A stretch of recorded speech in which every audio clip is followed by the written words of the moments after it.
This video is sponsored by Squarespace. Get 10% off your first website or domain by going to squarespace.com/theoffcut. There you will find a ton of great designs that are easy to customize to help get you started on your website. It also automatically scales your content and lets you see how it looks on different devices. Check out the link in the description box below.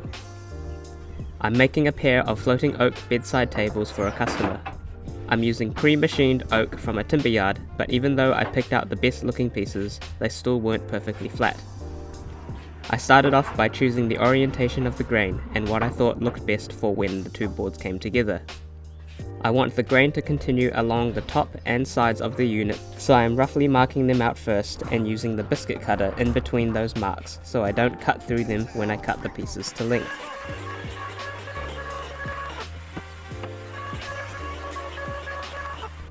Then I can glue and clamp the two boards together. Because they're not perfectly flat, the biscuits help keep the boards in line.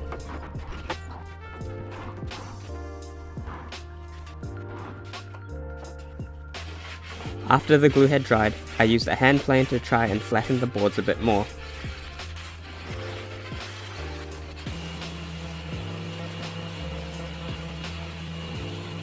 Then I can start cutting it down with the track saw.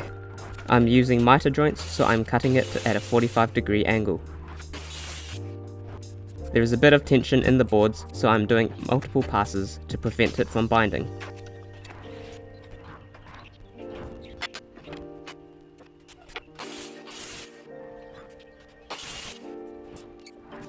The pieces are then small enough to use the table saw to cut the other side at an opposing 45-degree angle and to the final length.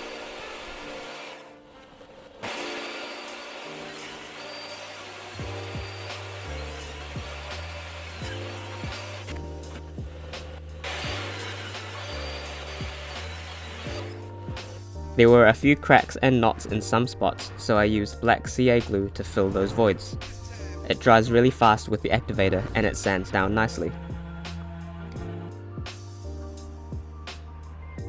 Because the timber is slightly warped, I decided to use a very fancy tool called the Lamello Zeta P2, which is like a biscuit cutter, but it uses a special mechanical connector instead of biscuits, and creates the clamping pressure inside of the joint while keeping it in line. This saves me the stress of clamping the miter joints and trying to get it perfect along every side. I need to drill a small hole to allow an Allen key into the slot where a metal cam can be turned to tighten or loosen the connectors. This means I can assemble and disassemble the parts easily.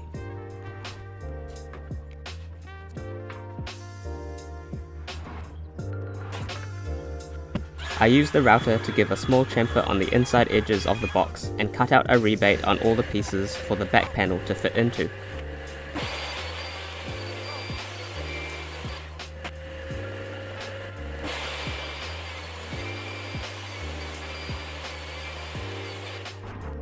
I then lined the inside edges with tape so that any glue squeeze out can be easily cleaned up.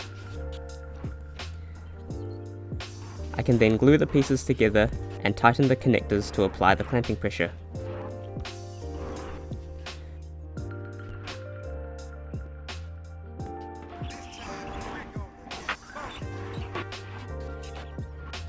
While the glue dries, I can cut down the doors. These are inset to the box and has a cutout for the handle. Once they're cut to size, I did a partial cut on the table saw for the handle and cut the rest out with a jigsaw.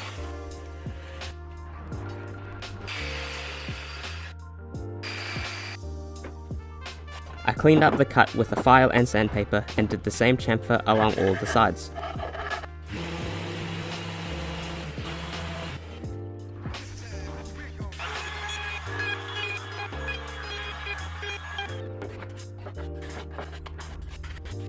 I then cut another piece for the back panel and glued it into the rebate.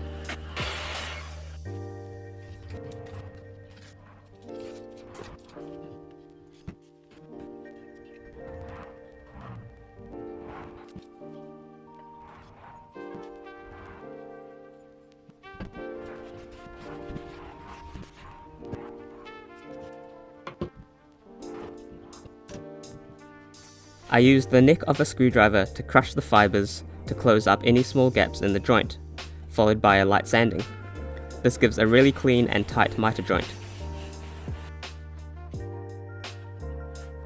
After sanding it up to 180 grit and a chamfer along the outside edges, it is ready for finishing.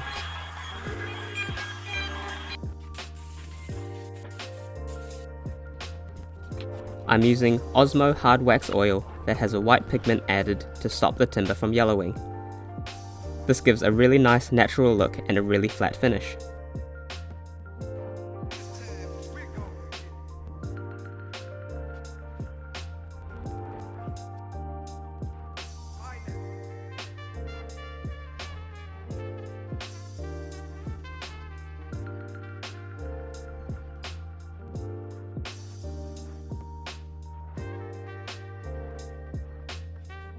Now to add the hinges for the doors. The customer preferred doors over drawers, so I marked out where I needed to drill and used my automatic punch to locate the drill bit. I drilled the 35mm cup for the European hinges in the doors with the drill press.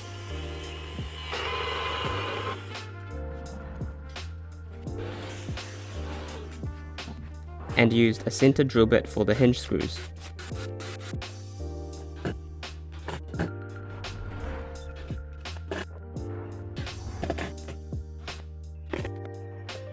I then made a template out of scraps for the mounting plates. I had to use a right angle drill bit to get inside the box, but I probably should have done this before gluing the box together.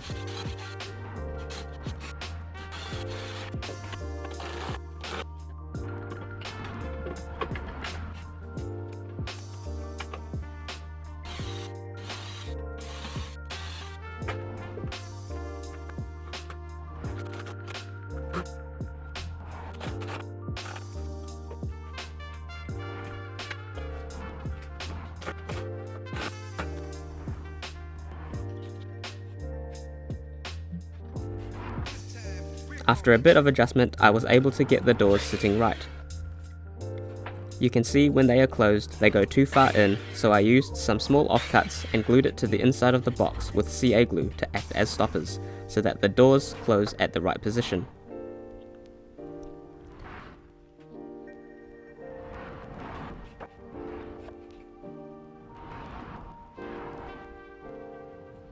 The soft close action is quite slow since the doors are pretty small, but they still work well.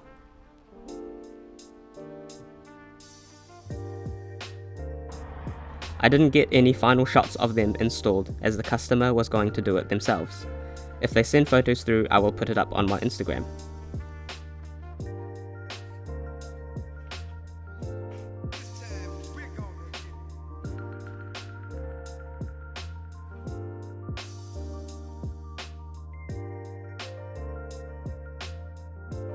Thank you to my Patreon members for supporting this channel.